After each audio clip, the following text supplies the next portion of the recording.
जहान में प्रभु ही मददगार है।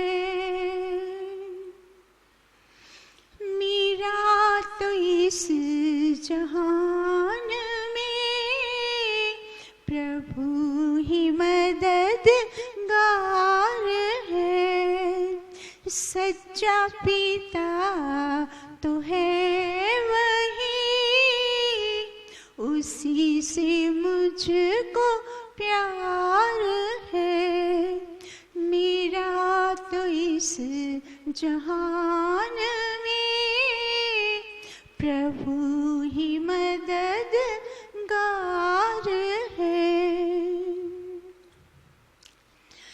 सृष्टि का करता है वही, दुखों का हरता है वही। सृष्टि का करता है वही, दुखों का हरता है वही। जो कुछ भी देखते हैं हम, सबका वही आधार है। मेरा तो इस जहान में प्रभु ही मददगार है।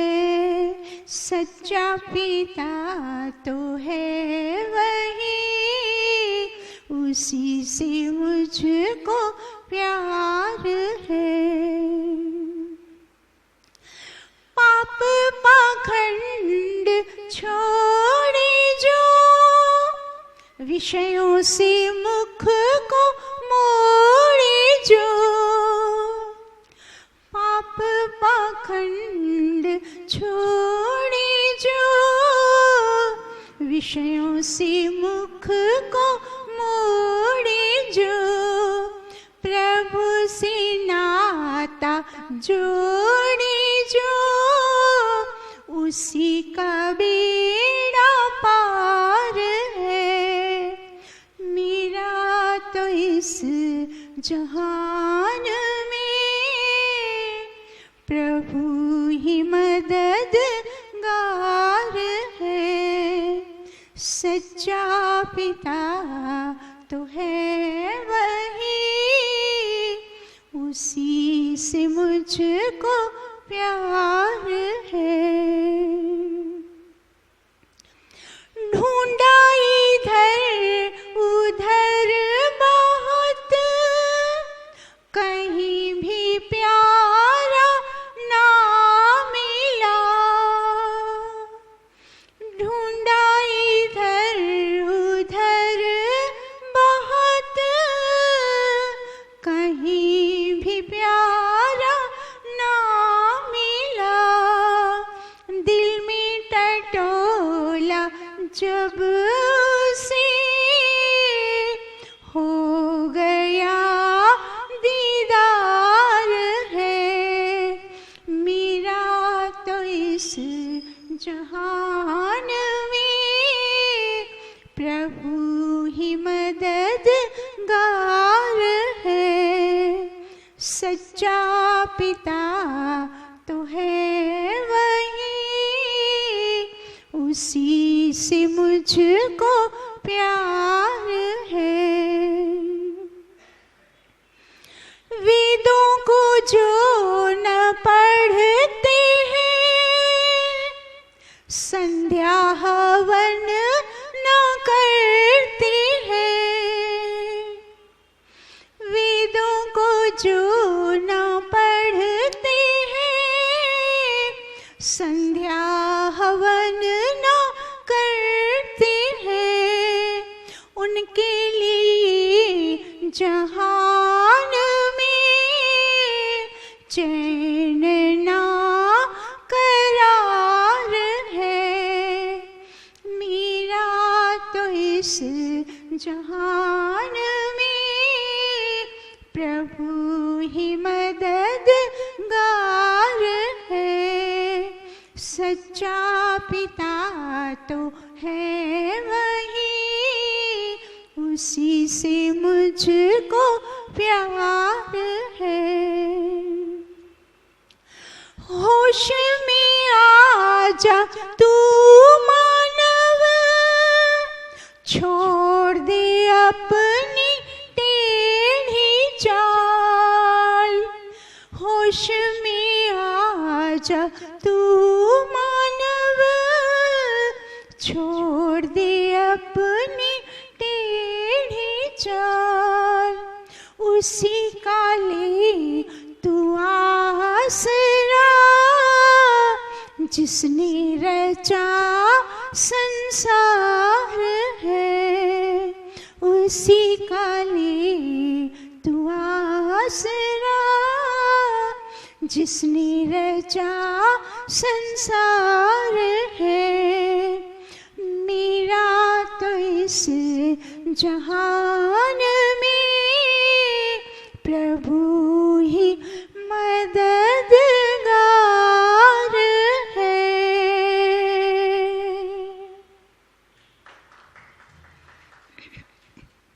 बहुत ही सुंदर बात बताई।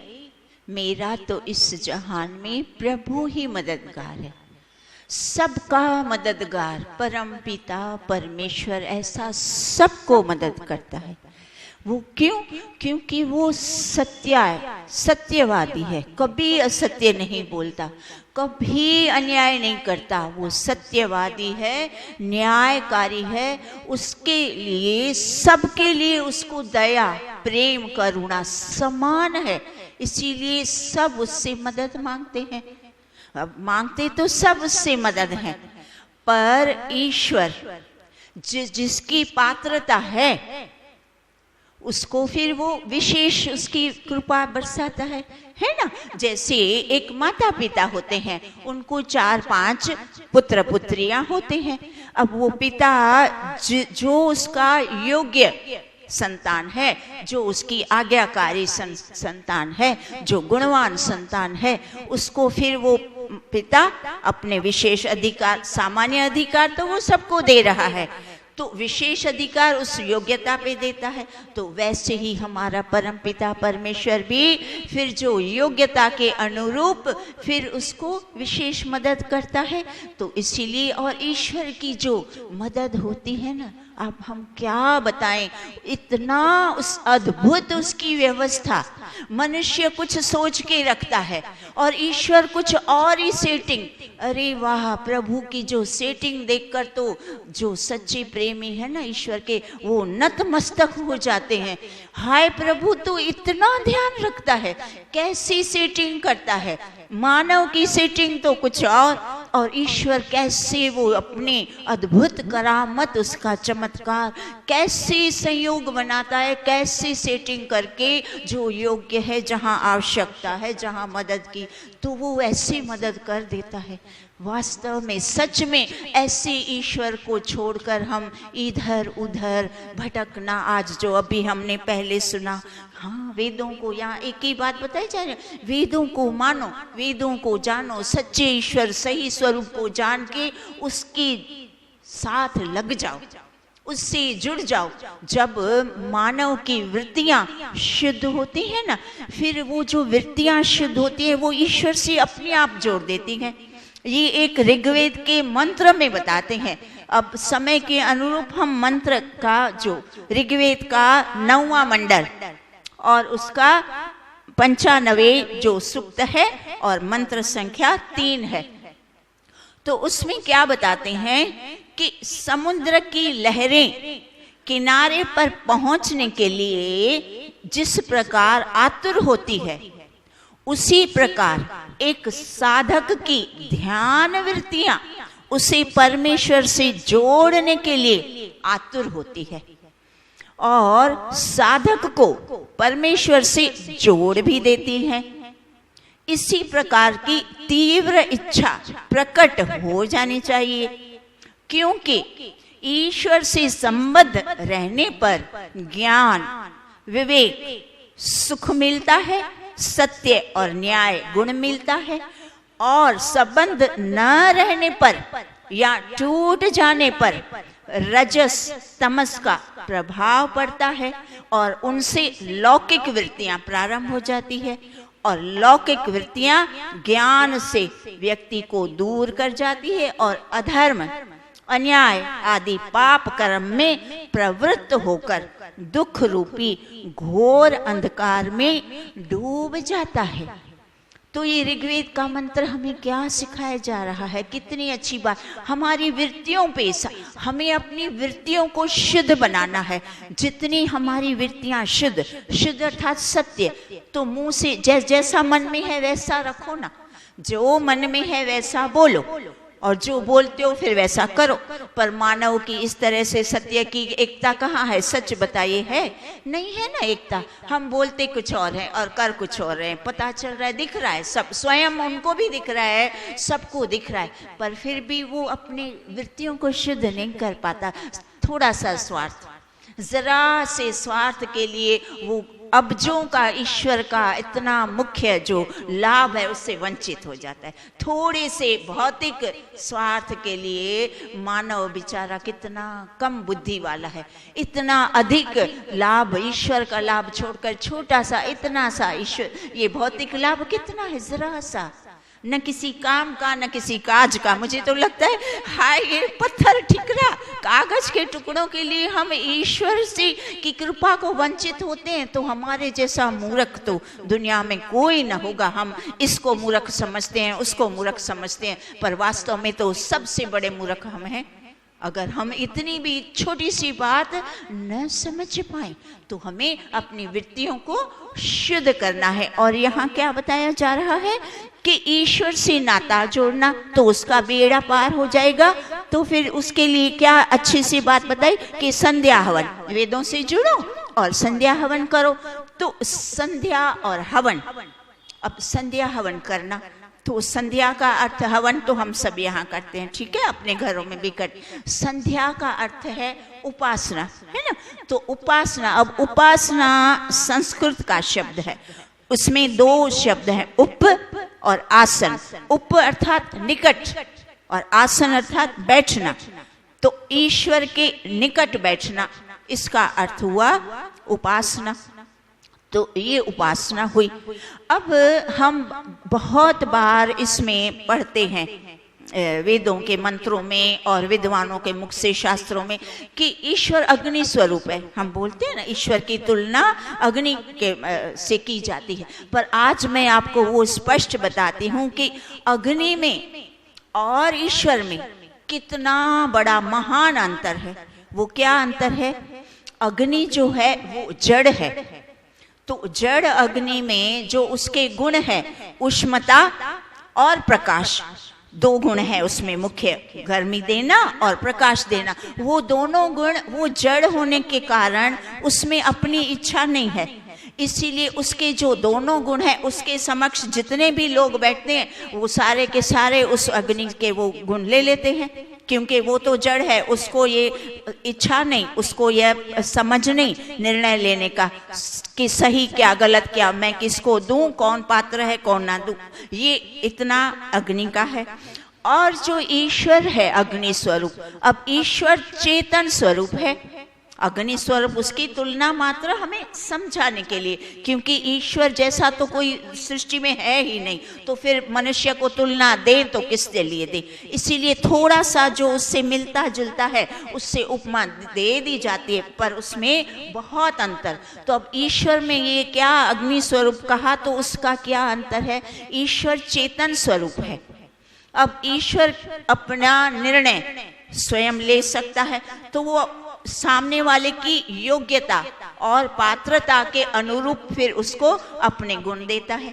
जैसे देखिए उपासना में लाखों लोग, अब तो बोलें तो करोड़ों लोग ऐसे तो बैठते हैं, प्रतिदिन उपासना करते हैं, पर फिर भी ईश्वर सबको अपने गुण अग्नि की तरह, जैसे जड़ अग्नि का तो सबने प्राप्त कर लिया, पर ईश्वर अग्नि के समक्ष बैठने के बाद भी सारे के सारे ईश्वर के गुण उस व्यक्ति को नहीं मिल पाते। क्यों? क्योंकि ईश्वर कहता है इसमें मेरी इच्छा है, मैं चेतन हूं, मैं जड़ नहीं हूं, मैं निर्णय ले सकता हूं, मुझे पता है जो योग्य है, जो जिसने योग्यता तपस्या करके तपस्या करके जिसने अपनी योग्यता बनाई, तपस्या करके जिसने अपनी पात्रता बनाई, उसको मैं गुण देता हूँ, अपने गुण देता हूँ, अपने विशेष सब कुछ मैं उसको दे देता हूँ। और जो पात्र नहीं है वो भले मेरे सामने उपासना करे, भले बैठे, पर मैं उसको नहीं देता, क्योंकि मैं समझता हूँ यहाँ पात्रता, इसको अभी तपस्या करनी बाकी है, इसमें सत्यता नहीं, इसमें अन्याय का अवगुण है, इसमें असत्य का अवगुण है, इसको किसी के लिए दया भाव है ही नहीं, मात्र ये स्वार्थ के चक्कर में फंसे पड़े हैं। तो रहने दो, जब तक ये यहाँ से थकेंगे, स्वार्थ से, भौतिकता से थक जाएंगे, जब वो शुद्ध होके वृत्तियों को शुद्ध करके मेरे पास जुड़ेंगे तो मेरा स्वभाव है, फिर तो जुड़ ही जाएंगे। तो इस तरह से उपासना के 3 अर्थ बने। क्या बने? प्रथम तो उपासना का अर्थ है ईश्वर की आज्ञाओं का पालन करना। तो अब आप राजा भैया आप बताएं, ईश्वर की आज्ञा के पालन क्या है, बताएं जरा, हमने बहुत बार सुने हैं।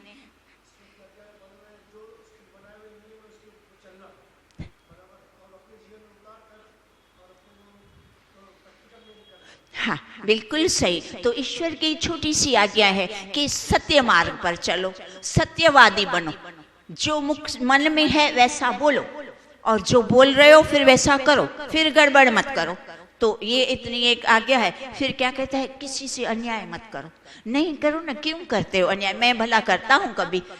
वो पूछता है हमसे कि सच बताओ, मैंने कभी तुम पे अन्याय किया? तो अंदर से उत्तर आता है, ना प्रभु, तू तो कभी अन्याय नहीं करता। तो फिर ईश्वर कहता है, भला मैं नहीं करता तो तू क्यों करता है? जब मैं तुम्हारे साथ अन्याय नहीं करता तो तू भी मत करना बेटा दूसरों के साथ, क्यों करता है? तो ये छोटी छोटी आज्ञा है। वो ईश्वर कहता है, देखो मैं सबको दया रखता हूँ, करुणा निधि, तुम लोगों ने नाम दिया है ना करुणा निधि, तो मैं करुणा का सागर हूँ ना, मैं सबके लिए करुणा रखता हूँ। तो तू भी सबके लिए थोड़ा दया भाव तो रखना, थोड़ा तो रखना, पूरा मत रख, अपने घर से कुछ मत दे दे, पर थोड़ी दया भाव तो रख, थोड़ा तो सोच, थोड़ा ऊपर उठ जा। तो ये है ईश्वर की आज्ञाएं। फिर दूसरा क्या है? दूसरा है उपासना का अर्थ ईश्वर में निवास करना। अब ईश्वर में निवास करना अर्थात ईश्वर मेरे अंदर भी है और ईश्वर मेरे बाहर भी है। वो कैसे? जैसे एक रसगुल्ला होता है ना, तो वो जिस बर्तन में होता है तो उसके रसगुल्ले के अंदर भी चाशनी भर भर के भरी होती है, और चारों ओर उसके डब्बे में, पात्र में चाशनी, तो अंदर भी चाशनी, बाहर भी चाशनी, वो पूरा चाशनी से लबालब भरपूर होता है। तो उपासना का अर्थ है कि जो साधक है, जो व्यक्ति ईश्वर के पास उपासना करने बैठा है, वो ऐसा भाव बनाए कि मैं ईश्वर में निवास करता हूँ, अर्थात ईश्वर मेरे अंदर भी है और ईश्वर मेरे बाहर भी है, आगे भी है, पीछे भी है, ऊपर भी है, नीचे भी है, चारों ओर हम मंत्र करते हैं ना, वो जो हम उपासना के मंत्र में, तो ब्रह्म यज्ञ जब करते हैं तो उसमें ये सारे मंत्रों का अर्थ देखो यही बनता है ना, पर हमारा ध्यान नहीं जाता। ये हम करते तो रोज है, पर हमारा उस तरह का बस हम कर देते हैं। तो उनका अर्थ यही बनता है कि ईश्वर में निवास करना। अब ईश्वर में जब हम निवास कर रहे हैं, चारों ओर ईश्वर है, तो अब बताओ व्यक्ति उससे कहाँ भाग के छल करेगा, कहाँ भाग के कपट करेगा, कहाँ धोखा करेगा, कहाँ अन्याय करेगा, कहाँ झूठ बोलेगा? बताओ तो सही, कर ही नहीं पाएगा, क्योंकि चारों ओर तो ईश्वर ने घेर रखा है जीव को। कहीं एक क्षण के लिए भी उससे वो पृथक होता ही नहीं है, कहीं अलग होता ही नहीं है। जब ऐसी भावना बनाता है भक्त, प्रेमी, साधक, उपासक, तब तो फिर वो ईश्वर की उपासना का जो काबिल, तभी तो पात्रता बनती है ना। तो इसीलिए क्या बता दिया? उपासना का अर्थ है एक तो उसकी आज्ञाओं का पालन करना, दूसरा ईश्वर में मैं निवास कर रहा हूँ, और तीसरा है मैं ईश्वर के गुणों को धारण कर रहा हूं। उपासना का अर्थ ही है कि हे प्रभु, अब मैं तुम्हारे निकट बैठा हूं, तुम्हारे जितने भी गुण है बस वो गुण मैं अपने में भरना चाहता हूं, मैं इसीलिए बैठा हूं, दूसरा कोई मेरा काम नहीं, तुम्हारे गुण मेरे अंदर भर दो। तो ये अर्थ है कि हमें ईश्वर के गुणों को धारण करना। तो जो जैसा बोलता है फिर वो वैसा वो करेगा। वो उपासक क्या करता है, ईश्वर के गुणों को धारण करता जाता है, सत्यता, हाँ हाँ, बस खबरदार, अपने कान को मरोड़ के तोड़ के लगाता है स्वयं को, 10-20 खींच के बार बार। जब उससे गलती होती है तब खींच के लगाते हैं, देखो तूने फिर गड़बड़ की, देखो फिर तूने गड़बड़ की, फिर देखो तूने गड़बड़ की। बार बार लगातार निरंतर जो अपना निरीक्षण करते हुए अपने आप को सचेत करता हुआ ईश्वर के गुणों को धारण, अवगुणों को छोड़ता जाना, खबरदार करता जाना, सचेत करता जाना, स्वयं से दंड लेना। हमारे वेदों में बहुत से मंत्र हैं जिसमें क्या बताया जाता है कि व्यक्ति अगर जब बार बार गलती होती है ना, अनजाने में हो जाती है, ठीक है, मनुष्य से, तो फिर उस गलती का स्वयं दंड लो। तुम्हें गुरु का दंड नहीं चाहिए, तुम्हें ईश्वर का दंड नहीं चाहिए, तुम्हें बड़ों का दंड नहीं चाहिए, ठीक है, तुम स्वयं अपने आप दंड ले लो, दंड लो।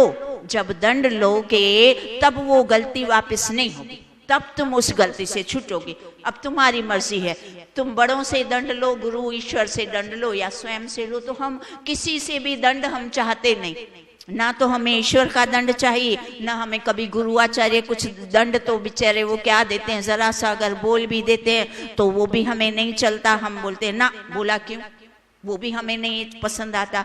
तो फिर ईश्वर कहता है तो कुछ तो उपाय निकालना पड़ेगा, तो स्वयं से दंड लेके गलतियों को तो सुधारना पड़ेगा ना, स्वयं से दंड लेके गलती को निकालता जा और अपनी यात्रा सुगम, इतनी अच्छी तरह से सुंदर सृष्टि बना दी, सब कुछ सुंदर तुम्हें दे दिया, सब कुछ दे दिया, क्यों तू दुख बेकारण अकारण व्यर्थ की बातों में पड़कर खुद भी दुख भोगता है, दूसरों को भी, और वो मात्र खुद दुख नहीं भोगता, उसके कर्मों की वजह से दुख का परिणाम सब पे आता है ना, दूसरों को भी दुख झेलना पड़ता है।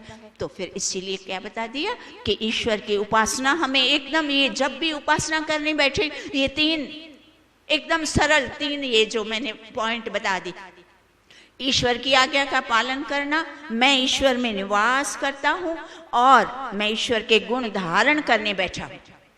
अब सरल है कि नहीं, तीनों कंठस्थ कर लें, देखिए इसका परिणाम, आप कंठस्थ करके इस और उसका आचरण में उतार के परिणाम देखिए, आप स्वयं ईश्वर के नतमस्तक हो जाएंगे, लात मार देंगे सारी भौतिकता को, अपने आप से त्याग आसक्ति हट जाएगी, आपको लगेगा अरे वाह वाह, इतना अच्छा ईश्वर का गुणों का भंडार मैं छोड़ करके ये फालतू का मैं क्यों इसके चक्कर में मुझे नहीं पड़ना। हाँ, जितनी आवश्यकता है वो तो ईश्वर पूरी करता है, वो मनुष्य अपने आप वो कर ही लेता है, ईश्वर भी कर देता है। इस बात का एक सुंदर सा दृष्टांत है, छोटा सा।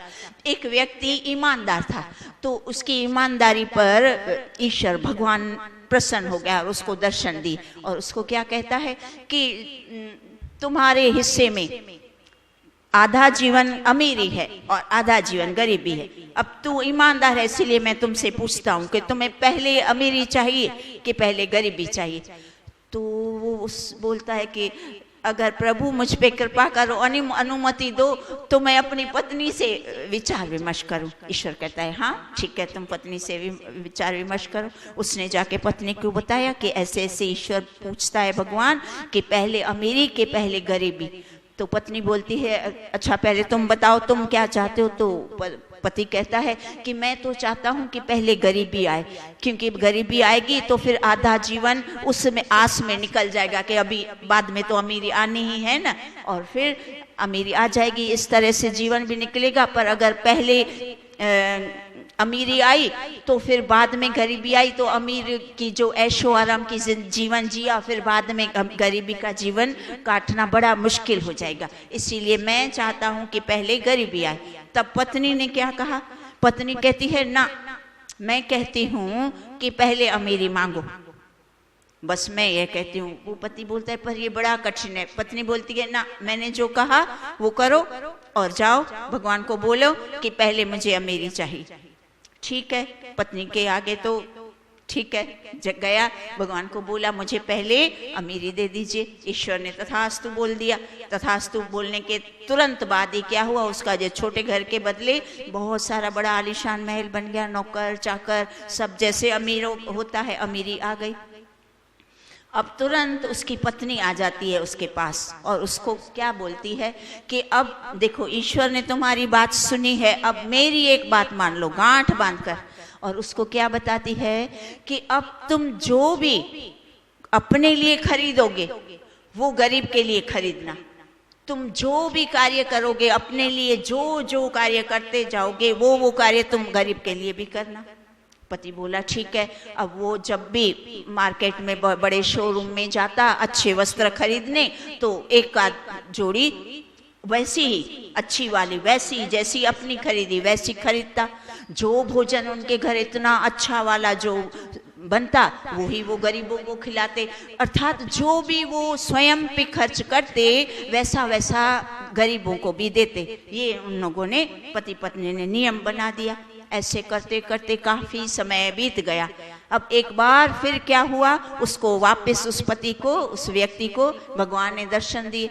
तो वो व्यक्ति समझ गया कि अभी मेरा अमेरिका समय खत्म हो गया है और अब गरीबी का जीवन मेरा शुरू होने वाला है। फिर भी वो तो अच्छा ही था, उसने ईश्वर से धन्यवाद किया, हे प्रभु तुम्हारा धन्यवाद है, मेरा आधा जीवन बहुत अच्छी तरह से अमेरी में कटा। अभी वो ऐसा बोल ही रहा था तो भगवान क्या बोलते हैं, ईश्वर बोलते हैं अच्छा तुम ऐसा समझे कि तुम्हारी आज अमीरी खत्म हुई है। तो भगवान बोलते हैं ना ना, तुम्हारी अमीरी तो कब की खत्म हो चुकी थी, पर तुमने जो ये अमीर रहते हुए भी तुम्हारे अच्छे समय में तुमने जो दूसरों को इतना अच्छे से सब कुछ दिया, ये तुम्हारी अभी आगे की अमीरी का, आगे चलने का ये उसका फल है। तो तुम्हारी अमीरी तो खत्म हो चुकी थी, तुम्हारी गरीबी के दिन प्रारंभ हो चुके थे, पर तुमने उस गरीबी को क्यों नहीं आने दिया, हटा दिया, क्योंकि तुमने अपने अच्छे समय में गरीबों का ध्यान रखा। जैसा स्वयं पहना दूसरों को पहनाया, जैसा स्वयं खाया वैसा दूसरों को खिलाया। तो इस शुभ कर्म के एवज में तुम्हारी गरीबी का जो जीवन था वो कट गया।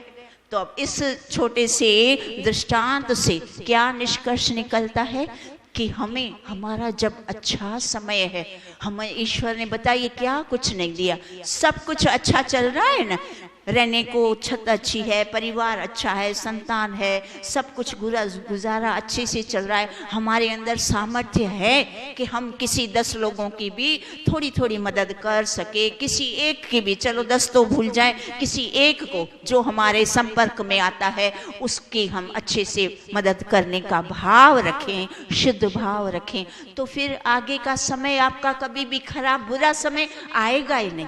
देखो मनुष्य कभी बुरा समय नहीं चाहता, तो फिर जब बुरा समय चाहता तो नहीं है, पर बुरे समय को टालने का जो उपाय है वो तो वो करना नहीं चाहता। वो बोलता है ना वो तो मैं नहीं करूँगा, वो मुझसे नहीं होगा, क्योंकि मैं तो बड़ा कृपण, मैं तो बड़ा कठोर, मैं तो बड़ा स्वार्थी, मैं तो मात्र अपना सोचता हूँ, ना ये मुझे आएगा ही नहीं, ये मैंने सीखा ही नहीं, ये मेरे स्वभाव में ही नहीं। तो फिर ईश्वर कहता है अब तुम ही बताओ मैं क्या करूँ, है ना। तो इसीलिए सिद्धांत, इस संसार में भी सिद्धांत चलते हैं ना, नियम। आप नियम का हर जगह नियम का भंग, मेरा फायदा तब नियम, दूसरे का फायदा तब नियम भंग। तो इस तरह से तो ईश्वर कहता है दुनिया वाले तो बेचारे मजबूर हैं, कोई भी है कुछ भी है वो चला लेते हैं। ईश्वर कहता है ना मैं नहीं मजबूर, मैं नहीं चलाता, नियम माने नियम सबके लिए, फिर वो अमीर हो गरीब हो ज्ञानी हो अज्ञानी हो सबके लिए नियम बना दिए। तो वो सिद्धांत से ही मेरी सृष्टि चलती है। तो फिर आपको अगर मेरा लाभ लेना है तो सिद्धांतों पे जीवन चलना पड़ेगा। तो हमें थोड़े थोड़े सिद्धांतों को अपने जीवन में उतार के स्वयं भी लाभान्वित बने और दूसरों को भी लाभ दे। ओम द्यौ शांतिरंतरिक्षम शांति पृथ्वी शांति शांतिरोषधयः शांति वनस्पतयः शांतिर्विश्वे देवा शांति ब्रह्म शांति सर्वं शांति शांतिरेव शांति सामा शांतिरेधि। ओम शांति शांति शांति। सर्वेभ्यो नमः। आप सबका बहुत बहुत धन्यवाद।